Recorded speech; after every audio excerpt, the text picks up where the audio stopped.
দীপাবলির ঝলমলে আলো ফুরোতে না ফুরোতেই আসে এক অন্যরকম সকাল, যেখানে প্রদীপের আলোয় জ্বলে ওঠে সম্পর্কের উষ্ণতা। ভ্রাতৃদ্বিতীয়া, এটা কেবল একটি দিন নয়, এটা এক অনুভব, যেখানে ভাই আর বোনের সম্পর্ক যেন জীবনের সবচেয়ে পবিত্র বন্ধন হয়ে ওঠে। শোনা যায়, দ্বাপর যুগে ভগবান শ্রীকৃষ্ণ যখন নরকাসুর নামের অসুর রাজাকে বধ করে ফিরলেন, তাঁর শরীর তখন রক্তে ভিজে, ক্লান্ত।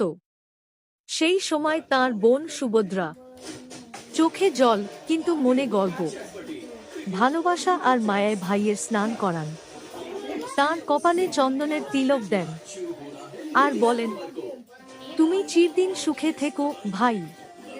সেই মুহূর্তেই শুরু হয় এক চিরন্তন রীতি, ভাই বোনের স্নেহের প্রতীক ভ্রাতৃদ্বিতীয়া।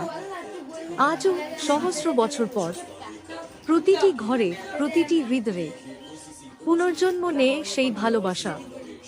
বোন ভাইয়ের দীর্ঘায়ু কামনা করে, আর ভাই প্রতিজ্ঞা করে, জীবনের যে পথেই থাকি না কেন, তোর মুখে হাসি যেন সবসময় থাকে।